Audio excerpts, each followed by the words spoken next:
South ఇండియాలోనే biggest sorry store మన Varahi silks మన విజయవాడ ఎంజీ రోడ్ లో డిసెంబర్ 4వ తారీఖున ఘన ప్రారంభం. నమస్తే తెలుగు న్యూస్ కి స్వాగతం. రవిచంద్ర రెడ్డి గారు బీజేపీ నేషనల్ ప్యానలిస్ట్ ఉన్నారు మనతో. నమస్కారం రవిచంద్ర రెడ్డి గారు. రవిచంద్ర రెడ్డి గారు, నెల్లూరు పెద్దారెడ్డిలో లేదా రెడ్డిలో మొత్తానికి జగన్మోహన్ రెడ్డికి ఎంత బలం ఎంత బలగం అనే విషయం 2019లో మనం చూసాం.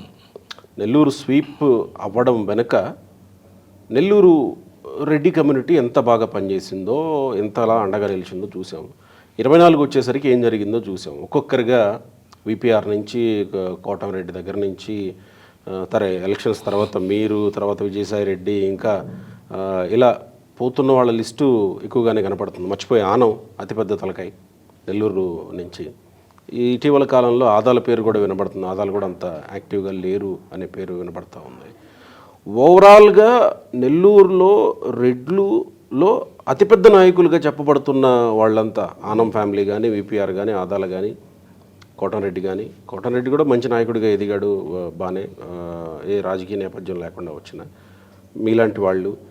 వీళ్ళంతా వెళ్ళిపోవడం మీద గతంలో రకరకాల చర్చలు జరిగాయి. ఇప్పుడు అదే కోవలోకి మేకపాటి కుటుంబం కూడా వచ్చి చేరింది అని నేను అన్నట్లు.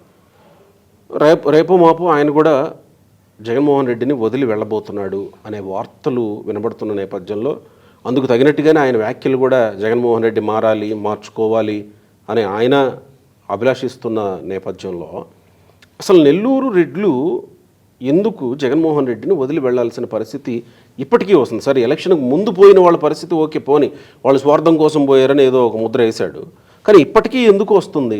ఏం మార్చుకోలేకపోతున్నారు జగన్మోహన్ రెడ్డి? మీరు గమనించిన అంశాలు ఏంటి?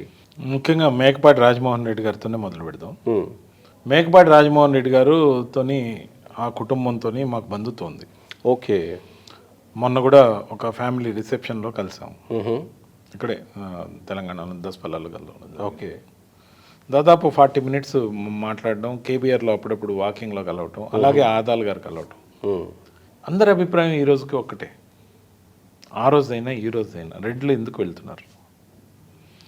రెడ్లకి జగన్మోహన్ రెడ్డి గారికి పడదా? జగన్మోహన్ రెడ్డి గారు కదా, మరి ఎందుకు పడదు? రెడ్లనే కదా అందరినీ పెంచారు. ఈరోజు కేసుల్లో కూడా అందరు ఇరుక్కున్నారు. లేకపోతే అనేక విధాలుగా రెడ్లకు చేసినంత మేలు ఏ సామాజిక వర్గాన్ని చేయలేదని మీరు అనుకుంటున్నారు. అవును, ఆ చర్చ జరిగింది కదా అనుకుంటున్నాను. కానీ అసలుకి జరిగింది వాస్తవంగా ఒక చుట్టూ ఉన్న ఒక 15-20 మందికి తప్ప, 15-20 మంది రెడ్లకి తప్ప, 15 మంది 20 మంది 15 మంది ఉంటారు. వాళ్ళకి తప్ప ఎవరికి ఏమీ ఆర్థిక ప్రయోజనాలు కానీ, రావాల్సిన బిల్లులు కానీ, అనేక కోణాల్లో వాళ్ళు ఇబ్బందులు పడ్డారు వైఎస్ జగన్మోహన్ రెడ్డి గారి హయాంలో.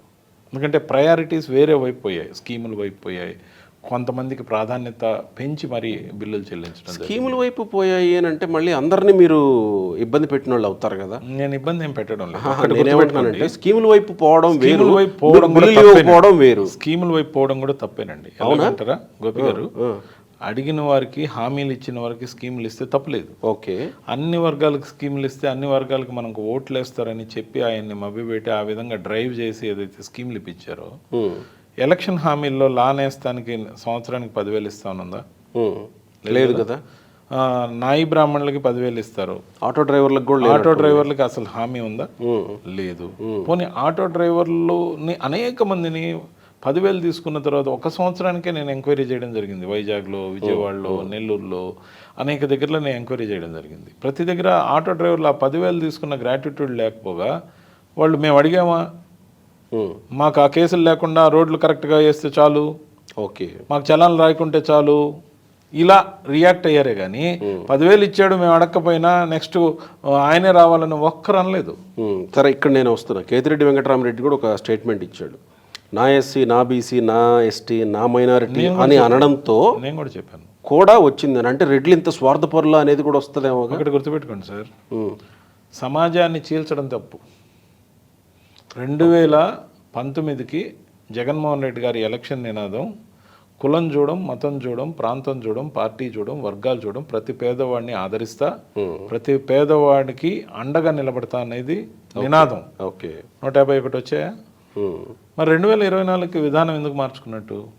నా ఎస్సీలు, నా బీసీలు, నా మైనారిటీలు అంటే 6 అగ్రకులాలని మీరు తోసేయమన్నట్టే కదా. ముందే ఓసీలు అంటే తోసేస్తారని అందరూ బాధపడే కేటగిరీ అది. ఈరోజు ఆ ఈడబ్ల్యూఎస్ లేకపోతే అసలు ఓసీల్లో ఉన్న పేదలకి ఏ న్యాయం జరగని పరిస్థితి ఉంది. నిజం సార్. అంటే ఓసీల్లో పేదవాళ్ళు లేరా సార్? ఓసీల్లో పేదవాళ్ళలో లేబర్గా పోయేవాళ్ళు లేరా సార్? మీరు శ్రీకాకుళం రండి, అనంతపురం రండి, ఉపాధి హామీ పనులు లేబర్ పేదవాళ్ళు లేరని నేను అనట్లేదు. ఈడబ్ల్యూఎస్ లేకపోతే వాళ్ళకి రక్షణ లేదు. నిజంగా వాళ్ళకంటూ సార్ ఇంకో రోజు పోదాం. ఎకనామికల్లీ వీకర్ సెక్షన్ అని ఈడబ్ల్యూఎస్ తెలుసు. సో ఈ ఈడబ్ల్యూఎస్ వాళ్ళకి వరకే కానీ కేటాయించకపోతే వాళ్ళలో ఉన్న పేదలు ఎలా సార్? ఓకే. సో దీన్ని కాపాడుకోవాలంటే అందరినీ ఇప్పుడు అదే నినాదం ఎందుకు రిపీట్ చేయలే? నీకు సక్సెస్ఫుల్ మంత్రం కదా 2019 ఆ మంత్రాన్ని ఎందుకు రిపీట్ చేయాల? నేను అందరు వాడిని, నేను ఉన్నాను, నేను విన్నాను అన్నారు. మీరు ఉన్నారు, ఎవరు బాధలు విన్నారో తెలియదు కానీ ఒక్కరైనా సరే గవర్నమెంట్ వర్క్స్ చేసిన కాంట్రాక్టర్లు అది ఏ కులమైనా ఇవ్వాలి sir. Government done agreement has to be succeeded and to be proceeded. ఏ కులం సంగతి గురించి మాట్లాడదాం ఇక్కడ. ఏ కులం పక్కన రెడ్లకు అసలు ఇవ్వలేదు సార్, బిల్లులు ఇవ్వలేదు. పులివెందుల్లో కూడా ఇవ్వలేదు. అందుకేనా ఆ రోజు వచ్చి అందుకే పులివెందుల ఒంటిమెట్లో మొన్న ఓడిపోయింది కూడా అందుకే. ఇంకో కారణాలు ఏం లేవు. నేను అనేది ఏంటంటే ఆక్రోశం అనేది అవకాశం దొరికినప్పుడే చూపిస్తారు జనం. అవును కదా. సో అవకాశం 5 ఏళ్లకు వచ్చింది, చూపించారు మొన్న. సో మిగతా సంగతి పక్కన పెట్టి రెడ్ల గురించి చెప్పండి. నెల్లూరు రెడ్ల గురించి అని ఒక్క కమ్యూనిటీ అనే కాదు, నేను ఇన్ జనరల్ ఎక్కువగా చెప్పాను. కమ్యూనిటీలో అసంతృప్తి ఉంది. ముఖ్యంగా నెల్లూరులో జరిగిన విధ్వంసానికి కారణం బీసీగా చేరదీసి చిన్న వయసులో మంత్రిని చేసిన అనిల్ యాదవ్ గారు నోరేసుకొని పడి రెడ్డి కులాన్ని సమూలంగా గందరగోళం చేస్తాను, అది చేస్తా, ఇది చేస్తా అని బహిరంగంగా మాట్లాడినప్పుడు పార్టీ అధినాయకుడు పిలిచి మందలించాలనా లేదా? విపిఆర్ గారు లాంటి పెద్ద మనిషిని, రెడ్డి కమ్యూనిటీని మీరు గమనించారో లేదో, రాహుల్ గాంధీ అనే వ్యక్తి మోడీ అనే సర్నేమ్ ఉండే వాళ్ళందరినీ మోడీ గారి మీద కోపంతో గుజరాత్లో ఉన్న కమ్యూనిటీని కించపరిస్తే ఆయన సభ్యత్వం, లోక్సభ సభ్యత్వం పోయింది. 24 గంటల్లో ఆయన క్వార్టర్స్ను కూడా ఖాళీ చేసి బయట వేసాడు. మరి ఆ విధంగా చేసిన దుర్మార్గం ఒక కమ్యూనిటీని ఇప్పుడు కూడా తెలంగాణలో జరుగుతుందండి. పేరు నేను మెన్షన్ చేయట్లా. తెలంగాణలో ఒక నాయకుడు ఆయనకి సొంతంగా బీసీ నేత అని రెడ్లని ఇచ్చలవిడిగా తిడుతున్నాడు. రేవంత్ రెడ్డి గారి ప్రభావంతో ఏదైతే ఆయన ఎమ్మెల్సీగా ఉన్నాడో ఈ రోజున తెలుసులేండి అందరికీ. తెలియదే ఉంది పేరు చెప్పండి. సరే, ఆయన పేరు అసలు తీన్మార్ మల్లనే కదండి, చింతపిక్కల నవీన్ కుమార్. అంటే పేరే డమ్మి.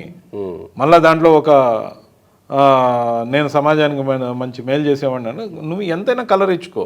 ఇంకో కులాన్ని తిట్టి పైకి రావాలి, ఇంకో కులాన్ని విమర్శించి నేను మనుగడగా జరపాలి. ఎందుకు బీసీలని ఉధృతంగా చైతన్యం చేయి? అలా కాకుండా టేక్ ఇట్ గ్రాంటెడ్గా అగ్రకులంలో కానీ అణగారిన కులంలో కానీ ఏ మతంలో అయినా పుట్టే స్వేచ్ఛ, మనం ఎంచుకునే స్వేచ్ఛ ఉందా మనకి? కాబట్టి ఒక్క నిమిషం సార్, ఇది దానికి రిలేటెడ్. ఎందుకనంటే మానవ జన్మ ఎత్తినప్పుడు ఏ ఇంట్లో పుట్టామో, ఏ కులంలో పుట్టామో మనం ఎవరికి తెలియదు. God's grace. మరి కులాలని ఇంతగా విభజించి ఒక్క మొక్క మర్చిపోతున్నారు గోపి గారు. హిందూ ధర్మంలో ఉన్న కులాలని విడగొట్టేసి మళ్ళా హిందువుల్ని ఐక్యత వైపు లేకుండా మైనారిటీలను కలుపుకొని రాజ్యాధికారం చేపట్టిన గతంలో కాంగ్రెస్ పార్టీ చేసిన తప్పే ఈ సమాజంలో చీలికకు కారణం. ఏ ముస్లిమ్స్లో డివిజన్స్ లేవా? షియాలు లేరా? సున్నీలు లేరా? లేకపోతే దూదేకులు కానీ లేకపోతే లేరా? క్యాథలిక్స్ లేరా? క్రిస్టియన్స్లో నాన్ క్యాథలిక్స్ లేరా? లేకపోతే రోమన్ క్యాథలిక్స్ లేరా? ఎక్కడ కూడా ఎవరిని విభజించరు. ఒక్క హిందూ మతాన్ని మాత్రం టేక్ ఇట్ గ్రాంటెడ్. ఎస్, ఆర్థికంగా వెనకబాటు కోసం, ఉద్యోగాల కోసం, మన హక్కుల కోసం మనం ఖచ్చితంగా వర్గీకరణ చేసుకొని పోరాడాలి. కానీ మన ధర్మాన్ని మనం కాపాడుకోవాలి. నీ కులం ఎక్కడి నుంచి వచ్చింది? నీకు నీ మతం నుంచి నీకు కులం వచ్చింది అంటే నీ మదర్ ఫాదర్ నుంచే నీకు కులం వచ్చింది. నీ మదర్ ఫాదర్ హిందూ ధర్మంలో ఉండబట్టే నీకు కులం వచ్చింది.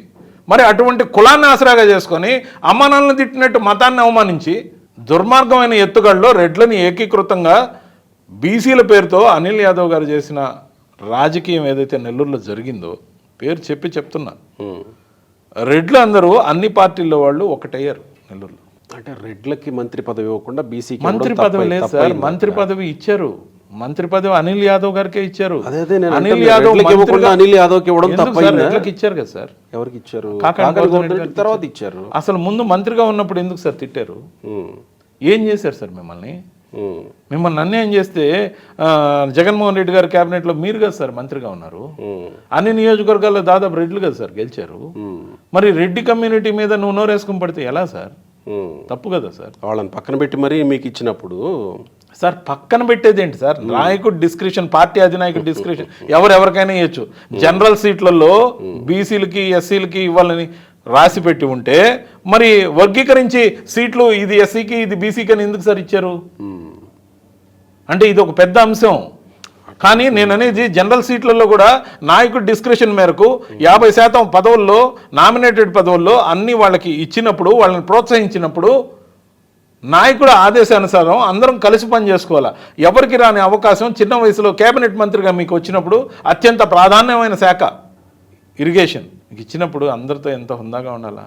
మొదట ఆనంద్ గారితో సున్నం, తర్వాత కాకాణి గారితో గొడవ, విపిఆర్ గారు బ్యానర్లు చింపేశారు. ఏంటి సార్ నెల్లూరులో ఈరోజు 10కి 10 వచ్చిన సీట్లు 10కి 10 రివర్స్ అయినాయి అంటే కారణం ఆ రోజు జరిగిన రాజకీయం.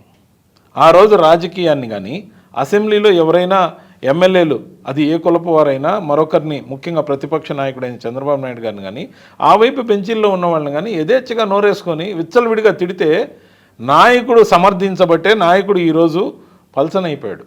ఆ రోజే లేచి అసెంబ్లీలో ఇది తప్పు, ఈ విధంగా మనం మాట్లాడొద్దు, మనం చట్టసభలో ఉన్నాం, ప్రతిపక్షానికి ప్రతిపక్ష నాయకుడిని కూడా గౌరవాన్ని ఇవ్వాల్సిన బాధ్యత మన మీద ఉంది. కానీ వాళ్ళు చేసిన అవమానాలు కాబట్టి అవును సార్, నేను చెప్పలేను. నేను ఆ పార్టీలో ఉన్నప్పుడు చెప్పలేను సార్. నేను ఆ పార్టీలో ఉన్నప్పుడు చెప్పలేను. చెప్పు ఉండాల్సింది. గోవర్ధన్ రెడ్డి వీళ్ళంతా అసెంబ్లీలో ఉన్నారు కదా, ఆనం రామనారాయణ వీళ్ళంతా ఇంటర్నల్ గా ఎవరైతే స్క్రిప్ట్ లో అసెంబ్లీలో కూడా సప్లై చేశారో వాళ్ళకి చెప్పడం జరిగింది ఇదేం పద్ధతి అని. కానీ మాకు ఇంటర్నల్ డెమోక్రసీ అనేది ఎక్కడ ఉంటుంది? కొన్ని రాజకీయ పార్టీల్లో మాత్రం సాధ్యం. కాంగ్రెస్ పార్టీ దాంట్లో విచ్చలవిడిగా ఈరోజు కోమటిరెడ్డి రాజగోపాల్ రెడ్డి గారు ఉన్నారు. పార్టీలోనే ఉండి నాకు మంత్రిగా కానీ ఇవ్వకపోతే సంగతి తెలుస్తా బిడ్డ అనే కాడికి ఆయన మాట్లాడగలడు. అంత స్వేచ్ఛ ఏ రాజకీయ పార్టీలో ఉండదు. మాకు అంత స్వేచ్ఛ లేదు. నేను అనేది ఏంటంటే మన పార్టీ కాని వాళ్ళ పెళ్లిళ్ళకే పోలేని పరిస్థితిలో మేము ఉండేవాళ్ళం.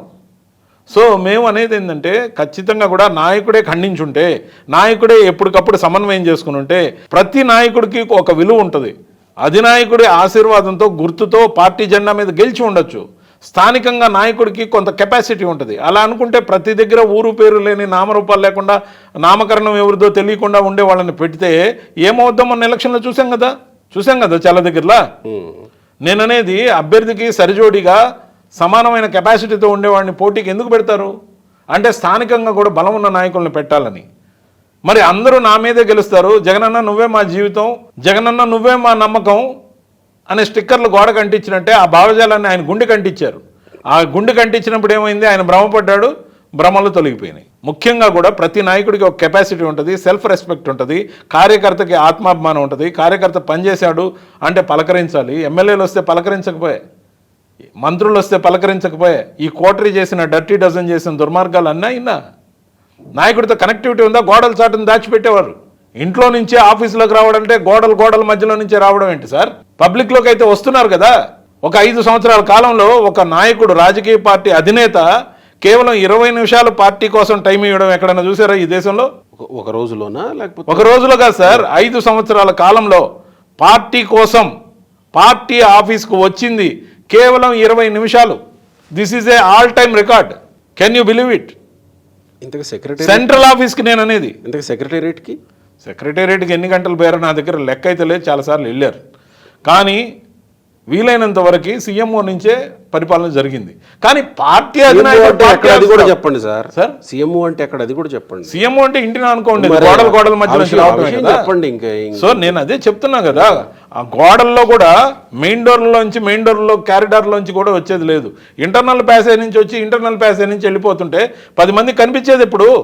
సో అది కూడా నెల్లూరు రెడ్లకు ఇబ్బంది పెట్టిందా సార్? నెల్లూరు రెడ్లకు ఇబ్బంది రావడానికి కారణం, నెల్లూరు రెడ్లను ఇబ్బంది కలిగే విధంగా సంబంధిత మంత్రి ప్రవర్తించినప్పుడు నాయకుడు ఖచ్చితంగా కూడా మందలించలేదు. ఓకే, సొంత పార్టీ నాయకుల్నే ఇష్టారీతిని తిట్టారు. మందలించాల్సిన సమయంలో మందలించలా. ఇది ఒక ప్రధానమైన వైరుధ్యం. ఈ రోజే కాదు, రేపే కాదు, ఎల్లుండే కాదు. నెల్లూరులో తెలుగుదేశం పార్టీకి వైఎస్ఆర్సీపీకి ఇద్దరికి పోటాపోటీగా రెడ్లు నిలబడ్డా వైఎస్ఆర్సీపీ వైపు మొగ్గు రావడం రాబోయే రోజుల్లో కూడా కష్టం. ఎందుకంటే గౌతమ్ రెడ్డి ఉండేవాడు కదా. ఆయన ఒకటే చెప్తున్నా, అసలు మేకపాటి రాజమోహన్ రెడ్డి గారు లాంటి వాళ్ళు ఏం చెప్పారు మొన్న ఈ మధ్య గౌతమ్ రెడ్డి గారి జన్మదినోత్సవం సందర్భంగా, ఆ చుట్టూ ఉన్న వాళ్ళని మార్చుకోండి, ఇప్పటికైనా మీరు మారాలి. అవును, ఎందుకంటే ఆ చుట్టూ ఉన్న వాళ్ళే నెల్లూరు రెడ్లను సాగనంపారు పార్టీ నుంచి. కోటమిరెడ్డి శ్రీధర్ రెడ్డి గారు కార్యకర్తలను కాపాడుకోవడంలో నంబర్ 1. మరి ఆయన ఎందుకు పార్టీ నుంచి బహిష్కరించారు? విప్ ఇవ్వని ఎలక్షన్లో ఎమ్మెల్సీ ఎలక్షన్కి ఓడిపోయిన దానికి బాధ్యులను చేస్తూ కోటమిరెడ్డి శ్రీధర్ రెడ్డి గారిని, ఆనం రామనారాయణ రెడ్డి గారిని, మరి ముఖ్యంగా చంద్రశేఖర్ రెడ్డి గారు, మేకపాటి చంద్రశేఖర్ రెడ్డి గారిని ఒకే రోజు సాగనంపింది ఎవరు వ్యక్తి? సజ్జల రామకృష్ణారెడ్డి గారు కాదా? అంటే జగన్మోహన్ రెడ్డి గారికి మాట చెప్పడం, మామ అనిపించి పీకి పారేయడం, అంటే మాట మంచి చెప్పాలని తెలీదా? ఇప్పుడు ఆ రోజుకి వాళ్ళ ముగ్గురిని పార్టీ నుంచి పంపించే రోజుకి తెలుగుదేశం పార్టీకి 10 నియోజకవర్గాలు ఉమ్మడి నెల్లూరు జిల్లాలో కేవలం సోమిరెడ్డి చంద్రమోహన్ రెడ్డి గారు, బీదా రవిచంద్ర గారు తప్ప నాయకత్వం లేదు. కరెక్ట్. పార్టీ ఆఫీసులో కూడా 10 మంది లేరు. అవును. మరి నారా లోకేష్ గారి యువగళం సక్సెస్ కావడానికి వీళ్ళ ముగ్గురిని సాగనంపిన కోవర్ట్ ఎవరు? నేను పదే చెప్తున్నా కదా, బహిరంగంగా అనేక వేదికల్లో చెప్తున్నా కదా, సజ్జల రామకృష్ణారెడ్డి గారు నాయకుల్ని సాగనంపి తెలుగుదేశానికి మేలు చేశాడు, జగన్మోహన్ రెడ్డి గారికి ద్రోహం చేశారు. ఆయన నాయకత్వంలోనే ఈ రోజుకి పార్టీ ఏడుస్తుంది. ఆయనే స్టేట్ కోఆర్డినేటర్, అందరు కోఆర్డినేటర్లు ఆయన కిందకే ఉంటారు. ఆయనే పిఎస్సి చైర్మన్ లేదా కన్వీనర్. 33 మంది పెద్దిరెడ్డి లాంటి వాళ్ళు, బొత్స లాంటి వాళ్ళు కూడా ఆయన కన్వీనర్గా ఉంటే వీళ్ళందరూ కింద మెంబర్లుగా ఉండాల్సిందే. ఈ మోనోపలి ఏదైతే ఉందో నాయకులకు నచ్చింది, కార్యకర్తలకు నచ్చంది, ఓడిపోయిన మాజీ ఎమ్మెల్యేలకు నచ్చంది, ఓడిపోయిన మాజీ మంత్రులకు నచ్చంది. ఆ పార్టీ కరెక్షన్ వైపుకి ఒక్క అడుగు కూడా వేయట్లా. ఉంటే ఉండండి, పోతే పోండి, సజ్జల రామకృష్ణారెడ్డి గారి నాయకత్వంలో పనిచేయాలనే ఏదైతే నియంతృత్వం ఉందో ఆ పార్టీ ఏ రోజు కూడా మళ్ళీ తిరిగి అధికారంలోకి రాదు. అంటే మీరు చెప్తున్న దాంట్లో, ఇంతవరకు చెప్పిన దాంట్లో మళ్ళీ తిరిగి అక్కడికే వచ్చింది ఏంటి? సజ్జల వల్లే మారారు తప్ప జగన్మోహన్ రెడ్డి వల్ల కాదు. సజ్జలను పక్కన పెడితే మళ్ళీ వస్తారేమో అన్నట్టుగానే ఉంది. అవునా? రారు. ఎందుకంటే సజ్జల నాయకత్వంలో జరిగినప్పుడు జగన్మోహన్ రెడ్డి గారికి తెలుసా? తెలియకుండా చేస్తారా? ఒక మాట కూడా చెప్పకుండా చేస్తారా? కానీ తెలుసా, ఏమార్చింది, తప్పుదారి పట్టించింది, రెచ్చగొట్టింది, ఇలా తప్పు చేశారు, ఇలా ఏం చేద్దాం, వాళ్ళని తీయకపోతే రాంగ్ మెసేజ్ పోద్దని చెప్పి చెప్పింది ఎవరు? నేను అదే చెప్పా పేరు. సో నాయకుడిని తప్పుదారి పట్టించిన వాడు ప్రధానమైన కారణం. ఇప్పటికే పూర్తిగా వైఎస్ జగన్మోహన్ రెడ్డి గారి యొక్క స్టైల్ ఆఫ్ ఫంక్షనింగ్ గురించి ప్రతి ఒక్కరికి తెలుసు. నేను అడుగుతున్నా ఈ రోజున వేమిరెడ్డి ప్రభాకర్ రెడ్డి గారు కానీ, బాలినేని శ్రీనివాసరెడ్డి గారు కానీ, సామినేని ఉదయభాన్ గారు కానీ, లేకపోతే పార్థసారథి గారు కానీ, వసంత కృష్ణప్రసాద్ గారు కానీ, బాలశౌరి గారు కానీ, విజయసాయి రెడ్డి గారు కానీ, లేకపోతే నేను కానీ, లేకపోతే ఇలా అనేక మంది కానీ తిరిగి వైఎస్ఆర్సీపీలో పోతారా? అంటే ఎవరు పిలిచారా నిన్ను అని అడగచ్చు. ఎస్, అలాగే అడగాలి కూడా. కానీ పోయేవాళ్ళు పోతారు, ఉండేవాళ్ళు ఉంటారు అనుకుంటే అలాగే ఉంటారు సార్. ఫ్లెక్సిబిలిటీ నాయకత్వంలో ఉండాల్సింది, చాణక్యంతో పాటు, క్షమించే గుణంతో పాటు, అవసరమైతే మనకు ఉపయోగపడతాడు అనుకుంటే దగ్గర తీసే గుణం, కోపాన్ని అణుచుకొని ముఖ్యంగా అందరినీ మనం కలుపుకోవాలి, లేకపోతే మనకు ఇబ్బంది అనే గుణం కానీ లేకపోతే నాయకత్వం అనేది విజయం సాధించలేదు. సో అందుకే నేను ఇందాక కూడా చెప్పేదాని అంతట్లో నాకు అర్థమవుతున్న విషయం ఏంటంటే, సజ్జల రామకృష్ణారెడ్డి దగ్గర అన్ని విషయాలు ఆగిపోతున్నాయి, జగన్మోహన్ రెడ్డి దగ్గరికి వెళ్ళట్లేదు. ఒకవేళ వెళితే ఎలా ఉంటుందోనని మీరన్నా ఇప్పుడు ప్రయత్నం చేయలేదా నెల్లూరు రెడ్డి? మేమా? విపిఆర్ గారు పాపం నెల్లూరు జిల్లా అధ్యక్షుడిగా ఉండి ఒక్క అభ్యర్థి విషయంలో నారాయణ గారి మీద పెట్టే అభ్యర్థి కన్నా ఇంకొంచెం బెటర్ అయిన అభ్యర్థి, అదే మైనారిటీ కమ్యూనిటీకి సంబంధించిన అభ్యర్థిని పెడదాం, నా ఒక్క సలహా, ఒక ఆఖరి ప్రయత్నంగా వినండి అని ఏదైతే విజయవాడ ఎయిర్పోర్ట్కి వచ్చేసాను, ఇంకో 30 మినిట్స్ 25 మినిట్స్లో నేను పార్టీ ఆఫీస్కి వస్తున్నాను, మీ నిర్ణయమే అమలు చేయాలన్నా ఈ 25 నిమిషాలు 30 నిమిషాలు ఆగండి అంటే సజ్జల రామకృష్ణారెడ్డి గారు ఎందుకు ప్రెస్కి అభ్యర్థి పేరు డిక్లేర్ చేశారు? ఇది ఎయిర్పోర్ట్ నుంచి ఇక్కడికి వచ్చే గ్యాప్లోనే ఎందుకు డిక్లేర్ చేశారు అంటే ఆయన ఇరిటేట్ కావాలి, ఆయన పార్టీ వదిలిపోవాలి, వేమిరెడ్డి ప్రభాకర్ రెడ్డి లాంటి బలమైన వ్యక్తి పోతే తెలుగుదేశానికి మేలు జరుగుతుంది, మాగంటి శ్రీనివాసరెడ్డి గారు వెళ్ళిపోవాలి, బాలశౌరి గారు వెళ్ళిపోవాలి, వసంత కృష్ణప్రసాద్ గారు వెళ్ళిపోవాలి, అందరూ వెళ్ళిపోవాలి, ఏం పనిరా మీకు ఇక్కడ అన్నట్టుగా సకలం చూసిన వ్యక్తే సకల విధ్వంసాలకు మూలమని చెప్పి నేను ఒక్కడనే పగయ్యాను. కానీ చాలా మంది నా ఒపీనియన్ ఎందుకు సమర్థిస్తున్నారు? నేనేమంటున్నానంటే, ఇప్పుడు సజ్జలను పక్కన పెడితే వెళతారా అంటే, సజ్జలే కదా మీకు అడ్డం. ఇప్పుడు ఆ కూర అయితే మాడిపోయింది, ఫ్రెష్గా వండుకోవాలి. కానీ మళ్ళీ ఆయనకు ఒక పాదయాత్ర ఏముంటుంది దాన్ని ఏదో విమ్మో ఇంకో రిపేర్ మొత్తం ప్రక్షాళన జరగాలి. ఆ మాడిపోయిందంతా ప్రక్షాళన జరగాలి. డర్టీ డజన్ క్వార్టరీని రిమూవ్ చేయాలి. పాదయాత్రని ఒక పిచ్చిలో ఉండకూడదు. పాదయాత్ర అంటే సార్ జనాలతో కనెక్టివిటీ కోసం. అవునా కాదు సార్ గోపి గారు? జనమే లేని దగ్గర రహదారుల మీద ఏంది పాదయాత్ర? ఎవరి కోసం? నేను అడుగుతున్నా, రికార్డు కోసమా? కిలోమీటర్లు పెంచాలనే దానికోసమా? ఊరికి మధ్య జనం ఉండరు కదా, ఎక్కడుంటాయి? అవును. మరి ఊరికి మధ్య జనం లేని దగ్గర ఎందుకు నడుస్తున్నారు? మీ జనాలందరినీ తరలించుకొని ఆ రోడ్లో ఏంది షో? What for? అంటే ప్రతి ఊరికి మీరు బస్సులో పోయి దిగో, మీ కాన్వాయ్తో పోయి దిగో, ఆ ఊర్లో జనాన్ని అందరితో కనెక్టివిటీ చేసుకొని అక్కడ ఒక బహిరంగ సభ పెట్టి ఆ నెక్స్ట్ ఉన్న విలేజ్ దాకా కార్లో పోండి అంటే కాలినడకని పోతేనే మిమ్మల్ని చూస్తారా? అంటే ఇది ఒక ప్రదర్శన. అంటే అలాంటప్పుడు అన్ని పాదయాత్రల్ని అనాల్సి వస్తుంది. అన్ని పాదయాత్రలు అనాలి. ఒకరు ఎవరైతే ఈ రాంగ్ ప్రొసీడింగ్ సెట్ చేశారో అందరినీ అంటున్నా, రాహుల్ గాంధీ గారిని ఈ విషయంలో నేను అభినందిస్తా. ఎప్పుడుది? పాత రోజుల్లో నేను కిసాన్ సెల్ చైర్మన్గా కాంగ్రెస్ పార్టీలో ఉన్నప్పుడు కిసాన్ సందేశ్ యాత్ర అని ఉత్తరప్రదేశ్లో చేయడం జరిగింది. అఖిలేష్ యాదవ్ గారుతోని తర్వాత పొత్తు పెట్టుకొని ఓడిపోయారు ఆయన. ఆ రోజు కిసాన్ సందేశ్ యాత్రలో నేను 11 రోజుల పాటు ఆయన క్యావల్కేడ్లో నా కారు ఉండి నేను ప్రయాణం చేయడం జరిగితే రైతులకు సంబంధించిన సమస్యలతో పాటు ప్రింటింగ్ మెటీరియల్, బ్రోచర్లు, వీడియోలు, రకరకాల ప్రచార సామాగ్రితో పాటు 2 బస్సులు సపరేట్గా డిజైన్ చేసుకున్నవి వాళ్ళు. దాంతోపాటు 200 పైగా కార్లు, 250 కార్లు యావరేజ్గా ఆయనతో ట్రావెల్ అయినాయి. కానీ ఆయన ఎక్కడ కూడా జనం లేని దగ్గర పాదయాత్ర చేయాల. ప్రతి ఊరి దగ్గర ఇదే పద్ధతిని అవలంబిస్తే కరెక్ట్ అంటాను నేను. ఎందుకంటే జనాలకి పనికొచ్చే యాత్రలు చేయండి, జనం కోసం చేయండి.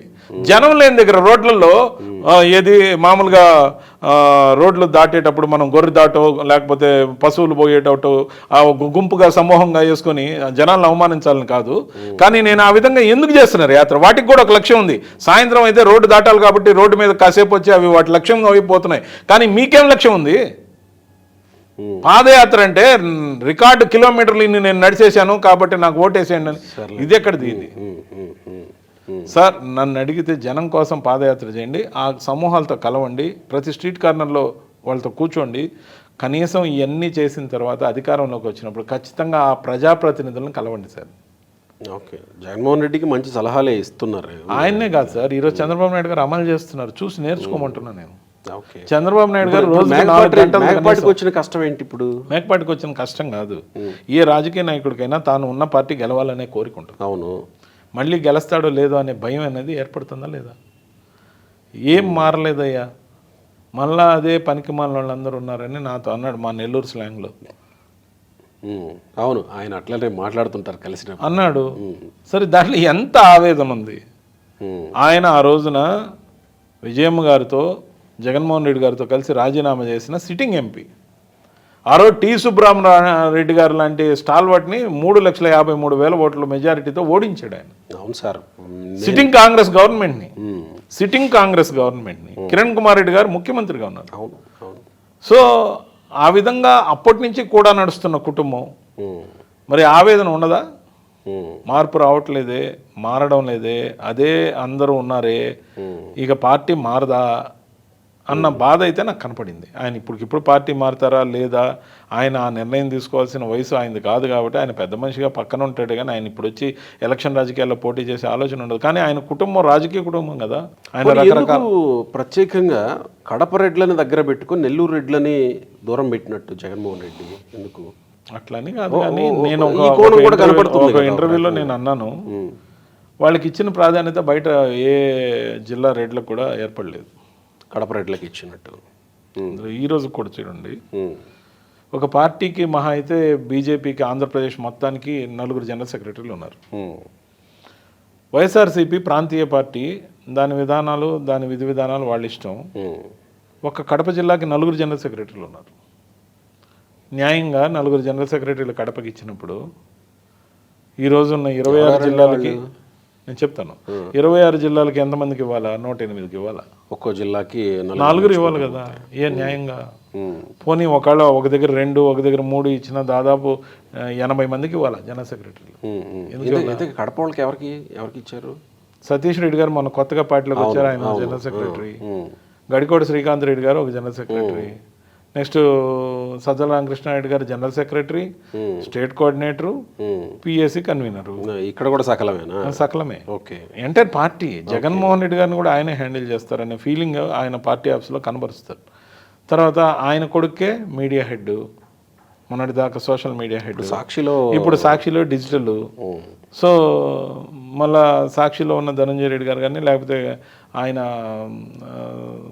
సెక్రటరీగా పనిచేసిన చీఫ్ సెక్రటరీ అంటే స్పెషల్ సెక్రటరీగా పనిచేసిన ధనంజయ రెడ్డి గారు కడపే, జవహర్ రెడ్డి గారు కడపే, లేకపోతే ఇప్పుడున్న చల్లా మధుసూదన్ రెడ్డి గారు కడపే సెక్రటరీ, లేకపోతే అందరూ కడపే కదా. మొత్తం సెక్రటరీలు ఎంతమంది ఉన్నారు లిస్ట్ తీయండి, మొత్తం అసలు కార్యవర్గం లిస్ట్ తీయండి సార్. అంటే ఇక్కడ నాకు ఇంకో డౌట్ వచ్చింది, కడప వాళ్ళని తప్ప మిగతా వాళ్ళని నమ్మట్లేదా? ఒకవేళ ఎందుకు నమ్మడు సార్? ఎందుకు నమ్మకపోవచ్చు అంటే అనుమానం ఉండొచ్చు. సెక్యూరిటీలో కూడా కడపకు సంబంధించిన వారే ఉంటారు. ఓ ఇంటర్నల్ సెక్యూరిటీ కానీ, లేకపోతే మన గేట్ బయట ఉండేవాళ్ళు కానీ ఎక్కువ మంది 80% ఉంటారు. ఇది ఇప్పుడు కూడానా? ఇప్పుడు కూడా.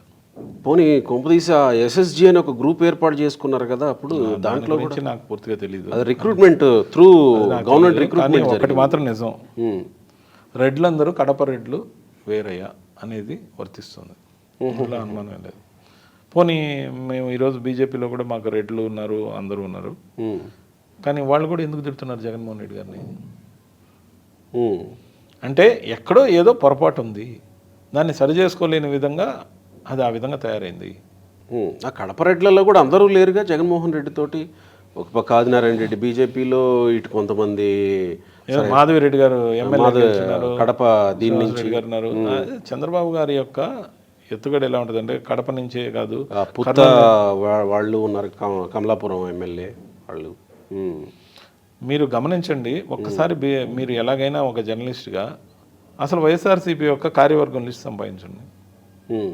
నేను పదే పదే ఒక మాట చెప్పాను, వైఎస్ఆర్సీపీకి తప్ప ఈ వింత ఆచారం ఏ పార్టీకి లేదు. ఏంటది? ఈ వింత ఆచారం ఏంటంటే మీకు పదవి ఇవ్వాలి, నాకు పదవి ఇవ్వాలి, ఎవరికైనా ఏమైనా పదవి ఇవ్వాలి. ఆ పదవి ఇవ్వాలంటే అధ్యక్షుడికి ఒక మాట చెబుతారు, ఆయన హడావిడిలో ఉన్నప్పుడు, భోజనానికి లేచి వెళ్తున్నప్పుడు, ఏదో ఒక మంచి మూమెంట్లో చెప్పేసి ఈయన సజ్జల రామకృష్ణారెడ్డి గారు పదవిని డిక్లేర్ చేస్తారు. అది లెటర్ హెడ్ మీద కేంద్ర పార్టీ కార్యాలయం నుంచి వైఎస్ జగన్మోహన్ రెడ్డి గారు పార్టీ అధినాయకుడు ఆదేశాల అనుసారం పలానా వ్యక్తి పలానా నియోజకవర్గానికి సంబంధించి ఈ పదవిని ఇవ్వడం జరిగింది, కావాలంటే ఆర్డర్ కాపీస్ కొన్ని నా దగ్గర ఇంకా ఉన్నాయి పాతవి, చూపిస్తాను కూడా. సో జరిగింది అని మీడియాకి ఆ లెటర్ రిలీజ్ చేస్తారు. కింద సంతకం లేని లెటర్ అది. కింద ఏముంటుందో తెలుసా? పార్టీ ఇన్ఛార్జో, పార్టీ ఇన్ఛార్జ్ జనరల్ సెక్రటరీయో అనే సంతకంతో కూడిన లెటర్ ఉండదు. పార్టీ కేంద్ర కార్యాలయం. కేంద్ర కార్యాలయం అంటే అంతే, కేంద్ర కార్యాలయమే అర్థమైంది. కేంద్ర కార్యాలయం అంటే ఎవరు? ఇంకంతే, సజ్జలే. అంతేకాదు ఒక గొప్ప విషయం, ఆ లెటర్ని మీకు హార్డ్ కాపీ కావాలంటే మీరు వెళ్ళి దాన్ని వాట్సాప్లోంచి డౌన్లోడ్ చేసుకొని హార్డ్ కాపీ ప్రింట్ తీసుకుంటేనే మీకు దిక్కు. హార్డ్ కాపీ లెటర్ హెడ్ మీద ఏ కార్యకర్తకి ఇవ్వడం జరగదు, ఏ పదవి పొందినోడికి ఇవ్వడం జరగదు. పార్టీ ఒక గౌరవంతో పదవి ఇచ్చా తీసుకొని ఒక ఫోటో దిగాలంటే పార్టీ అధినేత చేతుల మీదుగా, అధినేత చేతుల మీదుగానో, ఇన్ఛార్జ్ జనరల్ సెక్రటరీ గానో, లేకపోతే ఈ సకలం చేత్తోనో ఒక హార్డ్ కాపీ ఇచ్చిన క్రమంగానుంటే నాకు చూపించండి, నేను నా చెంపలు వేసుకుంటా. పోనీ స్టాంప్ అన్న ఉంటుందా? దాన్ని ఏముండదు, నేను చూపిస్తాను మీకు లెటర్. కేసీ వేణుగోపాల్ గారు, అశోక్ గెహ్లోట్ గారు, లేకపోతే ఎవరైతే సెక్రటరీగా ఇన్ఛార్జ్ ఉంటాడు జనరల్ సెక్రటరీ, కాంగ్రెస్ పార్టీ నుంచి ఇచ్చేవాళ్ళు. జనసేనకి అలాగే ఇస్తారు. మన అథారిటీ, ఎవరిని అథారిటీగా నారాయణ మనోహర్ గారు, హరిప్రసాద్ గారు, లేకపోతే ఒక్కోసారి పవన్ కళ్యాణ్ గారు, ఆ కెపాసిటీ ఆఫ్ క్యాడర్కి సంబంధించిన డిజిగ్నేషన్ బట్టి ఇస్తారు. చంద్రబాబు నాయుడు గారు ఆథరైజ్డ్ జనరల్ సెక్రటరీయో, చంద్రబాబు నాయుడు గారు లేకపోతే ఎవరో ఒకరు ఆథరైజ్డ్ పర్సన్స్ లెటర్ సైన్ చేస్తారు. భారతీయ జనతా పార్టీలో మాధవ్ గారు, పురంధేశ్వర్ గారు, లేకపోతే ఎవరైతే సెంట్రల్ ఆఫీస్ నుంచి ఇచ్చేవాళ్ళు సంతకం ఉన్న లెటర్ హార్డ్ కాపీ ఇస్తారండి. ఎందుకు ఈ విధానం లేదు? ఇన్ని లోపాలు పెట్టుకొని మేము ఒక్కరమే ప్రతిపక్షంగా ఉన్నాం, మా దగ్గర ఫిక్స్డ్ డిపాజిట్గా 40% ఓట్ బ్యాంక్ ఉంది, యాంటీ ఇన్కంబెన్సీ వస్తుంది, మేంగా గెలిచేది ఎవరు, మళ్ళా వచ్చేది మేమే, మళ్ళా వచ్చామంటే రప్ప అంటే యాడ్ నుంచి వచ్చేది? ఎందుకు ఇస్తారు అధికారం? అంతేకాదు, అన్నిటికన్నా ముఖ్యంగా మర్చిపోతున్నది ఈ 40% ఏదైతే ఫిక్స్డ్ డిపాజిట్లో వీళ్ళు వేసే అనుకున్నారో, ఇందాక నేను మీకు ఒక మాట చెప్పా, ఒకటో రెండో పార్టీలు ప్రతిపక్షాలుగా వస్తే వాళ్ళు చీల్చేరా ఓట్లు? ఆ 40%లోంచి 4% ఒకరు, 3% ఒకరు చీల్చిన 7% పోతే 5-6% యాంటీ ఇన్కంబెన్సీ వచ్చినా మళ్ళీ అక్కడే కదా అవుతారు. ఈ తెలియని నాయకులు అనేక మంది ఔత్సాహికులు డబ్బులున్న వాళ్ళు మళ్ళీ రాజకీయ జూదంలోకి ఎంటర్ అయ్యి వైఎస్ఆర్సీపీ తరఫున పోటీ చేసి జీవితాలు నాశనం చేసుకోవడం ఎందుకు? ఏదో జేసీ వాళ్ళు మళ్ళీ వైసీపీలోకి వస్తున్నారని ఈ మధ్య కాలంలో ఒకటి వినబడతా ఉంది. అంటే ఎక్కడైనా అసంతృప్తి ఉన్నప్పుడు నియర్ బై ప్రతిపక్ష పార్టీలోకి జాయిన్ ఆల్టర్నేటివ్ కావడం పార్టీలు రాజకీయంగా ఆయా ప్రాంతాల్లో అవసరం పడుతుంది. ఈరోజు వెసులుబాటు లేదు. ఇంకొక పార్టీ ఎక్కడ ఉంది? కాంగ్రెస్ పార్టీ లేదు కదా, ఉన్నా కానీ లేదు. షర్మిలమ్మ గారు ఏమి పార్టీ మీద లేదు కదా. సో అది రైట్ అండి, థ్యాంక్ యూ.